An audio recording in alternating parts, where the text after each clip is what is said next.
শুক্রবার 5ই জুন সারা দেশের সাথে মালদাতে বিভিন্ন কর্মসূচির মধ্য দিয়ে পালিত হলো বিশ্ব পরিবেশ দিবস। এই দিনটি উপলক্ষে জেলার বিভিন্ন প্রান্তে নজরে এলো পরিবেশ সচেতনতামূলক নানান কর্মসূচি রূপায়ণের ছবি। শুক্রবার মালদা জেলা প্রশাসনের উদ্যোগে সাড়ম্বরে বিশ্ব পরিবেশ দিবস উদযাপন করা হয়।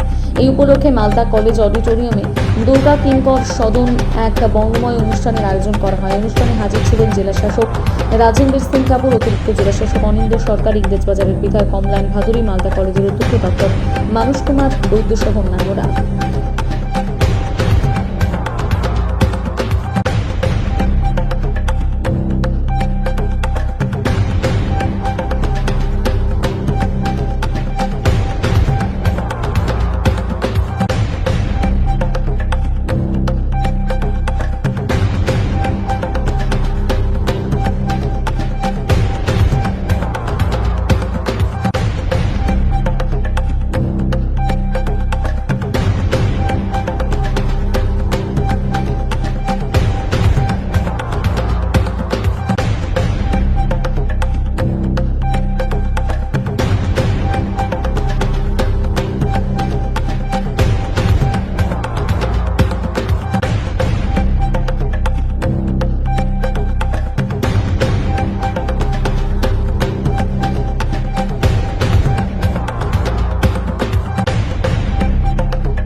চিপস খাচ্ছেন বা কেক খাচ্ছেন, ওকে ডাস্টবিনে দেন। আজকে রেলওয়ে স্টেশনে দেখলাম এত বড় একটা ডাস্টবিন ছিল, একজন এক্সিকিউটিভ ক্লাস থেকে উঠেছে, মানে তারপরে একটা চিপসের প্যাকেট ফেলে দিল। তো যখন আপনার কাছে একটা ফার্স্ট ক্লাসের টিকিটের টাকা আছে, আপনি ডাস্টবিনে ওটা দিতেই পারেন। একটা আমাদেরকে সিভিক সেন্স নিয়ে আসা উচিত। এই যে চিপস প্যাকেট আমরা ফেলে দেবো, ওটাই তো কালকে কেউ অ্যানিমাল খেতে পারে বা ওটা সয়েলের মধ্যে গিয়ে কিছু প্রবলেম করতে পারে। ছোট ছোট ইস্যু হয়, একদম ছোট ছোট ইস্যু দেখবেন আপনি যেটা প্রবলেম করে। So it's my humble request to all of you, একটু আমাদেরকে হেল্প করতে হবে। মা বাবাকে আমরা বাড়ি গিয়ে বলতে পারি, যেটা আপনি অবজার্ভ করবেন বাবা বা মা আমাদের এনভায়রনমেন্ট ফ্রেন্ডলি কাজ করছেন না, you please tell them. So I will just ask you to repeat a very small line that we will take care of our mangoes. 1, 2, 3. We will take care of our mangoes. We will take care of our environment. Take care of cleanliness. Take care of a beautiful Malda, prosperous Malda. Chalo, all the best. আমাদের মালদা জেলার সম্বন্ধে আমি বলি, কারণ আজকে সারা বিশ্বের যে অবস্থা, আমাদের সারা জলবায়ু পরিবর্তন ঘটে যাচ্ছে। আমরা দেখছি শীতকালে অনেক বেশি শীত পড়ছে আগের থেকে, গরমকালে অনেক বেশি গরম পড়ছে। এল নিলো না নিলো এই কথাগুলো জানি, এবং সারা পৃথিবী জুড়ে গ্রিন হাউস গ্যাসের যে এফেক্ট, সেই এফেক্টে আমরা কতদিন আমাদের আগামী প্রজন্মকে ভালোভাবে রাখতে পারবো, সেইটা প্রশ্ন চিহ্নের মুখে পড়েছে।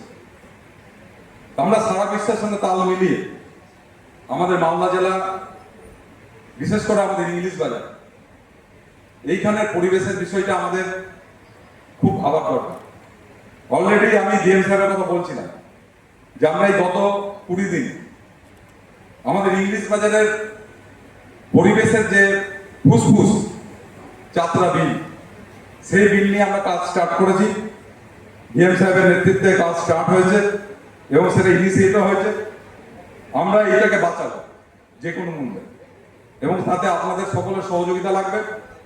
এবং আমাদের যে অ্যাডমিনিস্ট্রেশনের টিম, ডিএম সাহেবের, সেই টিম অ্যাক্টিভলি এটা কাজ করছে। আমরা রিভিউ মিটিং করলে আমরা আরো জানাতে পারবো আপনাদের কি কি আমরা উদ্যোগ নিয়েছি। আমাদের যে মহানন্দা, প্রতিটা শহর গড়ে ওঠে নদীর ধারে, সভ্যতা নদীর ধারে গড়ে ওঠে। আমাদের এই শহরও সেইভাবে গড়ে উঠেছে। সেই মহানন্দায় আমাদের সিল স্টেশন হয়ে গেছে। আমরা নর্থ বেঙ্গলের মিটিং এ কয়েকদিন আগে গেছিলাম, বিএম সাহেব এডিএম সাহেবরা ছিলেন, সেখানে আলোচনা হয়েছে এটাকে ড্রেজিং এর মাধ্যমে এখানে জলের ধারাটাকে যাতে অক্ষত থাকে তার ব্যবস্থা করা। এবং এইখানে আমাদের শহরে প্রায় দূষিত জল প্রায় 80টি ড্রেনেজ সিস্টেমের মাধ্যমে পড়ছে। এইটাকে বন্ধ করতে হবে। আর এইটাকে বন্ধ করতে গেলে আমাদের একটাই ভরসা, যাত্রাটি। আর সেখান থেকে ড্রেনেজটাকে নিয়ে গিয়ে যদি বাইরে ফেলা যায়। আমরা সেদিন কয়েকদিন আগে বসেছিলাম, আমাদের মধ্যে ডিএম সাহেবের নেতৃত্বে আমাদের এডিএম সাহেবরা ছিল, আমাদের ম্যাডাম ছিলেন, আমরা সবাই মিলে বসেছিলাম, বিশদ আলোচনা হয়েছে ওইটা একটা ওয়েটল্যান্ড করা যায় কিনা সেই প্রস্তাব আমাদের পাঠানোর আলোচনা হয়েছে এবং আমরা ডিটেল সেইগুলো আরম্ভ করেছি।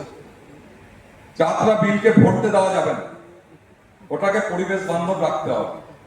এবং এটা আমরা মালদা জেলার অ্যাডমিনিস্ট্রেশনের সঙ্গে আপনাদেরও দৃঢ় প্রতিজ্ঞ হতে হবে যে আমরা কোনো মতেই যাত্রা বিলকে নষ্ট হতে দিব না। আর এটা আমরা করব। আর মহানন্দা যদি ড্রেজিং আমরা করতে পারি তাহলে কিন্তু মালদা শহর এবং মালদা জেলার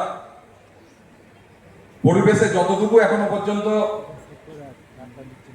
বাজে অবস্থার মধ্যে দিয়ে যাচ্ছে সেইটা থেকে আমরা বেরিয়ে আসতে পারবো, আগামী প্রজন্মকে আমরা সুরক্ষিত রাখতে পারবো। ডিএম সাহেব আমের কথা বলেছেন।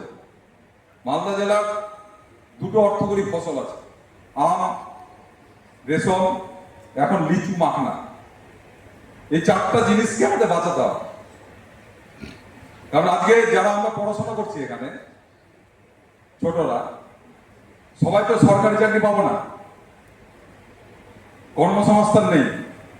স্বাভাবিকভাবে মালদায় যদি আমরা আম, রেশমটাকে, আমের যে কোয়ালিটি বাড়ানোর কথা বললেন ডিএম সাহেব, সেটাকে যদি বাড়াতে পারি, এক্সপোর্ট যদি করতে পারি, তাহলে কর্মসংস্থান বাড়বে। মালদার সিল্কটাকে যদি বাড়াতে পারি, আমাদের কর্মসংস্থান বাড়বে। লিচু মালদায় প্রচুর পরিমাণে হচ্ছে এবং ভালো কোয়ালিটির হচ্ছে, সেটাকে এক্সপোর্টের মাধ্যমে নিয়ে যেতে হবে। মাখনা, হরিশ্চন্দ্রপুর, রতুয়া, বিভিন্ন জায়গায় কালিয়াচকেও কিছুটা মাখনা চাষ হচ্ছে। এই কটাকে যদি আমরা পরিবেশটাকে ঠিকঠাক রাখতে পারি, তাহলে এই কটা জিনিসও কিন্তু আমরা একসঙ্গে নিয়ে সহভাবে একসঙ্গে বাঁচতে পারবো। আগামী প্রজন্ম যেমন সুস্থভাবে শ্বাস নিতে পারবো, তেমন আমাদের কর্মসংস্থানের ব্যবস্থা হবে। তো আমরা সেই লক্ষ্যে সকলে মিলে একত্রিত হয়ে এক মানসিকতার হয়ে আমরা মালদা জেলাকে পরিবেশ বান্ধব গড়ে তুলব, আগামী প্রজন্মকে একটা সুরক্ষিত অবস্থানে রেখে যাব, এই আশা রেখে সকলকে নমস্কার জানিয়ে আমি বক্তব্য শেষ করছি।